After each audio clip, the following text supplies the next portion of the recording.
This 90-pound Doberman stood frozen, his ears twitching.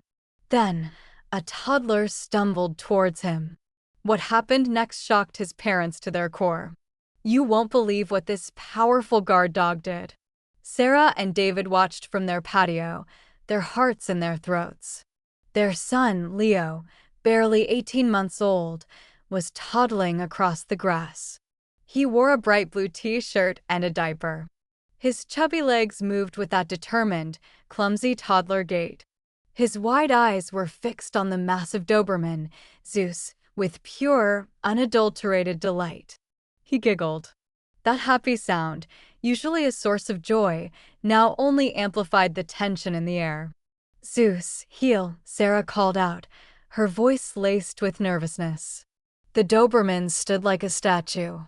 He was 90 pounds of coiled muscle, bred for protection, a sentry. He was a weapon if the situation demanded it. But Leo was just a baby, drawn to the dog with innocent curiosity. "Sarah, get him," David said from the grill, his voice tight. "I'm trying," Sarah whispered back. Zeus, heel. They had owned Zeus for 5 years. 5 years of loyalty, obedience, and unwavering devotion. Dobermans are often called Velcro dogs. They bond intensely with their families. They follow them from room to room, never wanting to be separated. But they're also bred as guard dogs. Their protective instincts can be unpredictable, especially around small children. Their veterinarian had been very direct about this. Zeus is well-trained, Dr. Morrison had said during Leo's 6-month checkup. But he's also a 90-pound guard dog with powerful jaws. As Leo gets more mobile, you need to be vigilant. One snap, even a warning snap, could be catastrophic. Sarah had felt sick hearing those words. David had been quieter about his own concerns. But Sarah noticed the way he watched Zeus whenever Leo was in the room. She saw how he positioned himself between them during playtime. She felt the subtle tension in his shoulders whenever Leo crawled too close to the dog's food bowl. 3 months ago, something had happened that made their anxiety spike. Leo had screamed. It was a high-pitched wail of pain and shock. He had hit his head on the coffee table. And Zeus had reacted. The Doberman had been across the room. But in an instant, he was there. He stood over Leo, his body rigid. A low growl rumbled from his chest. It wasn't directed at Leo. It was directed at Sarah. When she'd rushed forward to pick up her crying son, Zeus had blocked her path. Just for a second, his body was tense. His eyes were locked on her hands. "Zeus, move," she'd commanded, her voice shaking. He had obeyed, but slowly, reluctantly. Sarah scooped up Leo, her heart pounding like a drum. That night, they had the conversation. The one Sarah had been dreading. "Maybe we should rehome him," David had said, his voice heavy with emotion. "Just until Leo's older. Until he can defend himself if something goes wrong." Sarah had cried at the thought. Zeus had been with them since he was a puppy. He was family. But Leo was their son. "Let's give it more time," she'd finally said, wiping away tears. "We'll watch them closely. If anything else happens, anything at all, we'll make the decision." David had agreed. But the tension had never fully left their home. Today had started strangely. Zeus had been pacing since dawn. He was restless in a way Sarah had never seen before. He kept going to the back door. He would stare out at the yard, whining softly. "What's wrong with him?" Sarah had asked David over breakfast. But Zeus hadn't eaten his breakfast. That was highly unusual for him. Sarah had knelt beside him, checking for any signs of illness. No fever, no limping. His nose was cool and wet. "Maybe he's just having an off day," she'd murmured, scratching behind his ears. But the feeling of unease had stayed with her all morning. Now, watching her son toddle toward the dog, that unease transformed into full-blown terror. Because today, Zeus stood frozen. He glanced at Sarah for a split second. When she called his name, he deliberately turned his head away. He chose to disobey. "He's ignoring you," David said, stepping forward, panic rising in his voice. "He's locking on," Sarah breathed. Leo was making a squealing sound. His small hands were reaching out as he picked up speed. He was getting closer to the edge of the tall ornamental grass where Zeus stood. "Leo, stop!" Sarah screamed, stepping off the patio. "Come to mommy." But Leo wasn't interested. His eyes were locked on Zeus. "Doggy, doggy," he chirped. Zeus's cropped ears swiveled hard to the right. He wasn't looking at the baby anymore. He was listening. Listening to something Sarah's ears couldn't catch. A faint dry rustle in the dead leaves. His head lowered. The muscles in his neck bunched tight like steel cables. He didn't wag his tail. He didn't pant. He just watched with a predator's intensity. It made Sarah's blood run cold. "David, do something." Sarah gasped. But David was frozen too.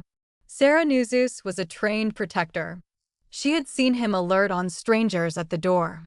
She had seen him position himself between her and potential threats on evening walks. But watching those alert ears twitch now, that statue-still posture, it looked like a wolf deciding when to strike. "If I run, he triggers," Sarah said, her voice barely above a whisper. "If Leo runs, Zeus chases." She had read about it in her research.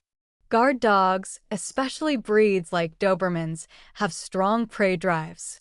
Fast movement can trigger an instinctive chase response. And once triggered, they don't stop. "He's waiting for him to get closer," David whispered, horrified. 3 feet. Zeus shifted his weight, loading his hindquarters. His nub of a tail was perfectly still. His entire body was a coiled spring, tense, ready to explode. His muscles were vibrating so hard Sarah could see his black skin twitching beneath his short coat. He was fighting something. Fighting his own training or preparing to use it. Sarah's mind flashed to the news stories she'd read late at night when she couldn't sleep. Family dog attacks toddler. Doberman mauls child. Owner says dog had never shown aggression before. "No," she breathed. "No, no, no." Leo reached out with one chubby hand. He stumbled over a tree root but caught himself. His smile was so trusting, so completely oblivious to the beast watching him. To Sarah, everything seemed to slow down. She could see individual blades of grass bending under Leo's small feet. She could see the afternoon sunlight catching on Zeus's sleek coat. She could see the subtle tremor in the dog's powerful shoulders. "Zeus down." Sarah screamed, using her most authoritative voice, the command that always worked. Zeus didn't even blink. His obsession was focused entirely on something on the ground directly in front of Leo's feet. His lip curled up, revealing the full length of his canine teeth. Those teeth that could crush bone. 2 feet. "We have to grab him," David said, his voice cracking. "Sarah, we have to. If we move too fast, Zeus will react," Sarah said, tears streaming down her face. "I don't know what to do. I don't know." Leo was right there now. The toddler looked impossibly fragile next to the chest of the lean, muscular dog. Sarah's vision tunneled. This was it. This was the moment she'd been dreading for months. "David," she screamed. "I'm going," David yelled, sprinting across the grass. But even as he ran, Sarah knew he wouldn't make it in time. Zeus was too close. Leo was too small. It would be over in seconds. Then everything happened at once. Leo took the final step, his foot landing in the ivy. "Mine," he said, reaching for Zeus. "No!" Sarah screamed, her voice raw. A rustle in the ivy, louder now, unmistakable, triggered the explosion. Zeus didn't bark. He launched. The Doberman's body blurred into motion, covering the distance in a heartbeat. He opened his massive jaws wide, aiming directly at Leo's stumbling legs.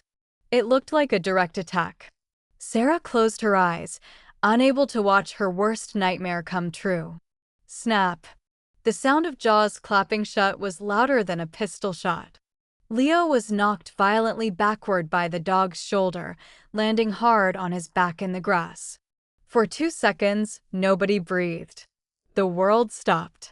Sarah fell to her knees. "Leo," she shrieked, her voice breaking.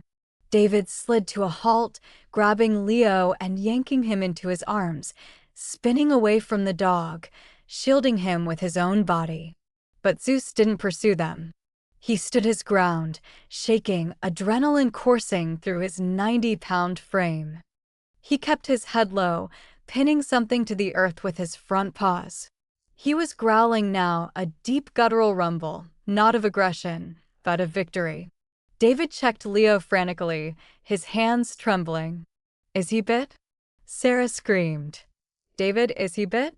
Leo was crying from the shove and the shock, but his legs. There were no marks, no blood, nothing.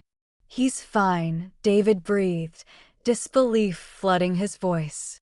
"He's not hurt." Sarah crawled forward on her hands and knees, her vision blurred with tears. "David, look at the ground." Zeus remained frozen, his muscular leg pressed firmly into the ivy, holding something down. Only when David moved Leo away, far away, did Zeus step back. Lying in the grass, severed cleanly in half, was a copperhead snake. "Dead." "Oh my God," Sarah whispered. "He heard it," David said, his voice shaking. "He ignored us because he heard the snake." Zeus hadn't aimed for the boy's leg. He had intercepted the strike. Sarah looked at the dog, then at her son, then back at the snake. "He saved him," she breathed. Zeus looked up at them, panting, the adrenaline fading. The intense predator look was gone. He trotted over to Leo, his nub tail wagging furiously. Leo, still crying, reached out his tiny arms. "Hug," he sniffled. Zeus moved slowly, his head lowered, his chest dropping to the grass. He made himself as small as 90 pounds of muscle could be until finally his head came to rest gently within Leo's arms. Leo squealed and buried his face into Zeus's coat. Sarah collapsed back onto the grass. "He understood," David breathed. Leo patted the dog's head. "Good doggy." David looked at Zeus, then at the snake. "I'm sorry for doubting you, boy." Sarah knelt beside them.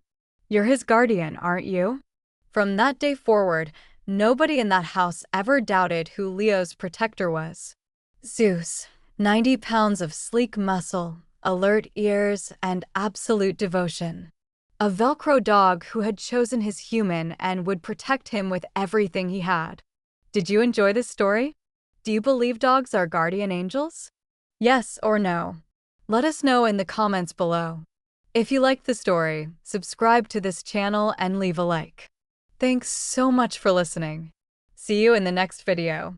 Have a great day.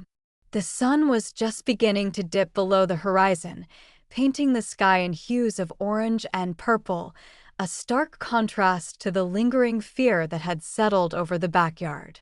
Sarah watched Leo, now calm and sleepy, nestled beside Zeus on the porch swing. The dog's heavy head rested on the boy's lap, his deep breaths a steady, comforting rhythm.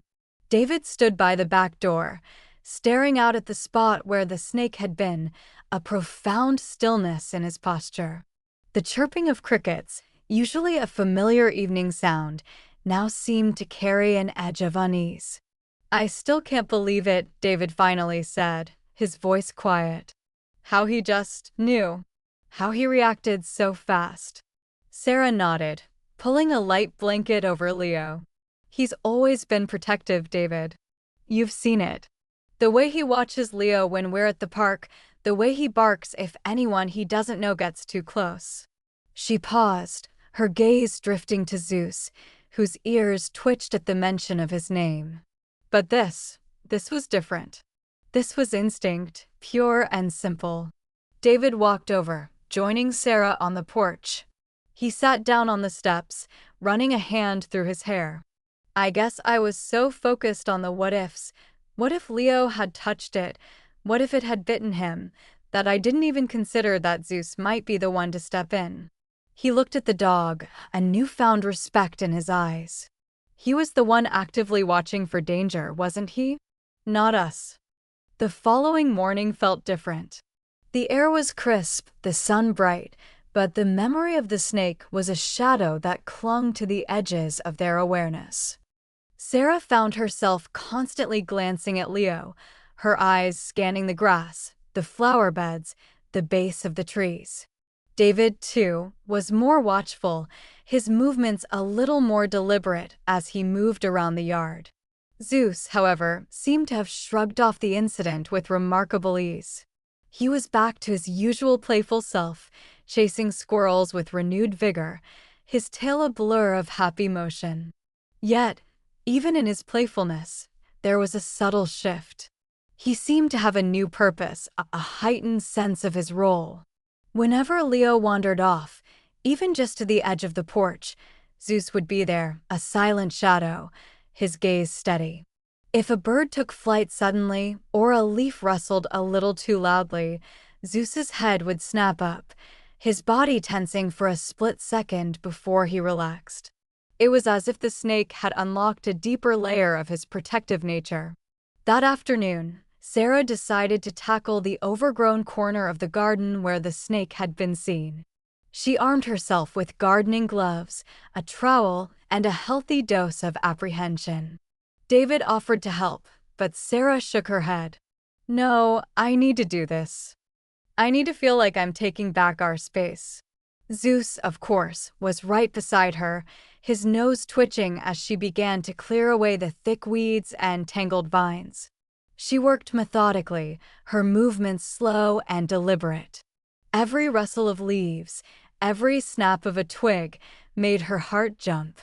Zeus remained close, his body a comforting weight against her leg, his soft whines a constant reassurance. He didn't bark or growl, just stayed present, a silent sentinel. Sarah discovered a cluster of fallen branches piled near the fence, a perfect hiding spot for something slithery. She hesitated, then, taking a deep breath, began to move them. As she lifted the last heavy branch, she saw it, a small, dark shape nestled in the damp earth beneath. It wasn't a snake. It was a bird's nest, surprisingly intact, with 3 tiny, speckled eggs inside. Sarah gasped, a wave of relief washing over her, quickly followed by a pang of guilt. She had been so consumed by the fear of what be hiding there, she hadn't considered what already there. Zeus nudged her hand with his nose, as if to say, "See? Nothing to worry about." Sarah knelt down, her gardening forgotten. She gently touched the edge of the nest. "Oh, you poor things," she whispered. "I almost disturbed you." She looked at Zeus, his big brown eyes reflecting the sunlight. "You were protecting them too, weren't you, boy? You knew they were here." David came out then, seeing Sarah kneeling by the nest. "Everything okay?" he asked, his voice laced with concern. Sarah smiled, a genuine, unburdened smile. "Everything's more than okay, David. It's beautiful." She showed him the nest and the eggs. David's shoulders visibly relaxed. "Well, I'll be," he murmured. "Looks like we have some new neighbors." The incident with the snake, while terrifying, had undeniably changed something. It had awakened a deeper understanding of Zeus, not just as a pet, but as a vital member of their family, a guardian in the truest sense. The fear of the unknown in their own backyard had been replaced by a quiet confidence, a trust that had been forged in a moment of sudden danger. Weeks turned into months. Leo continued to grow, his laughter echoing through the house, his adventures becoming bolder. And Zeus remained his constant companion, his shadow.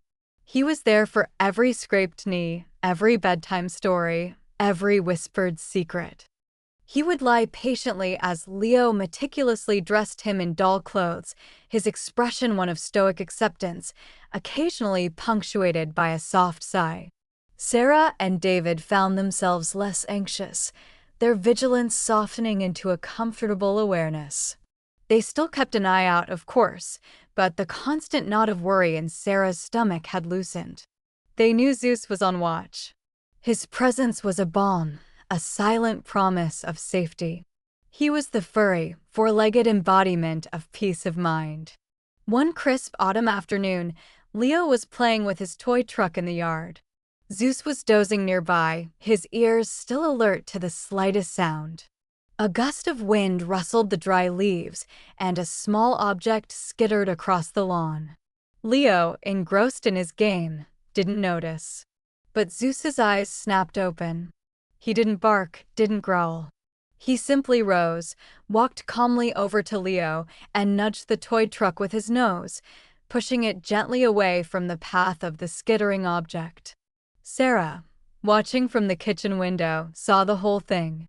The object was just a dried maple seed, no threat at all. But Zeus hadn't known that. His instinct had kicked in, his protective programming overriding any casual assessment. He had seen a movement, a potential danger, and he had moved to shield Leo. It was a small gesture, almost imperceptible to an untrained eye, but to Sarah, it was another testament to his unwavering devotion. She went outside, calling, "Zeus, good boy." Zeus looked up, wagging his tail, his job seemingly done. Leo, oblivious, continued to play. Sarah knelt beside Zeus, scratching him behind his ears. "You're the best boy," she whispered, her voice thick with emotion. She looked at him, at the powerful muscles beneath his sleek coat, at the intelligence in his eyes, and felt an overwhelming sense of gratitude. The years continued to pass. Leo grew taller, his voice deepened, his interests shifted from toy trucks to bicycles and video games. Zeus, too, began to show signs of age.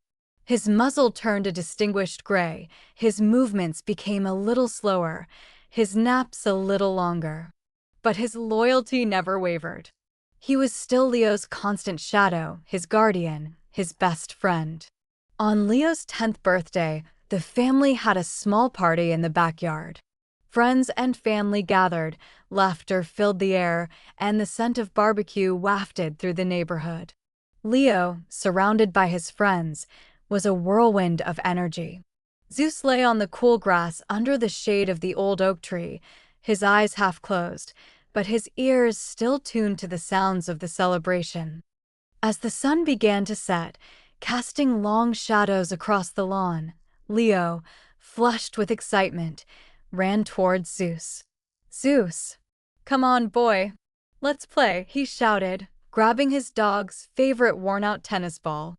Zeus slowly rose, his joints creaking a little. He looked at Leo, then at the ball, and a flicker of his old energy seemed to ignite in his eyes. He trotted over to Leo, nudged the ball with his nose, and then, with a surprisingly spry burst of speed, took off across the yard, the ball held gently in his mouth. Leo shrieked with delight, chasing after him. The other children, seeing the fun, joined in, a chaotic, joyous game of chase erupting. Sarah and David watched, a warmth spreading through them. Zeus, the aging protector, was still there, still providing the spark, still ensuring Leo's happiness. He was a living testament to the power of love and loyalty, a bond that time could only deepen. Later that evening, after the guests had left and the house was quiet again, Leo, exhausted but happy, curled up on the rug beside Zeus, who had settled onto his favorite spot by the fireplace. The dog let out a contented sigh, resting his head on his paws. Leo, already half asleep, reached out a hand and gently stroked Zeus's gray muzzle. "You're my best friend, Zeus," he mumbled, his voice slurred with sleep. Zeus responded with a soft rumble in his chest, a sound that was more than just a noise. It was a response, an affirmation, a promise. A promise of continued protection, of unconditional love, a promise whispered in the language only a dog and his human could truly understand. The fire crackled, casting a warm glow on the sleeping boy and his faithful guardian, a silent tableau of devotion that spoke volumes. And so, the story of Zeus, the guardian angel dog, continued. Not in dramatic rescues, but in the quiet, everyday moments that stitched together the fabric of a happy, safe life. He was the steady heartbeat in Leo's world, the furry embodiment of courage, and a constant reminder that sometimes the greatest heroes come with wagging tails and unconditional love. His presence was a blessing, a gift that kept on giving, day after day, year after year. He had come into their lives as a rescue, a bundle of energy and instinct. He had faced down a venomous threat without hesitation, proving his mettle and earning his place not just in their home, but in their hearts. He had become more than a pet. He had become family, a protector, a furry confidant. And as the years unfolded, his story, interwoven with Leo's, became a legend whispered around their dinner table, reminder of the extraordinary love and bravery that could be found in the most unexpected of places. Did you enjoy this story? Do you believe dogs are guardian angels? Yes or no? Let us know in the comments below. If you liked the story, subscribe to this channel and leave a like. Thanks so much for listening. See you in the next video. Have a great day.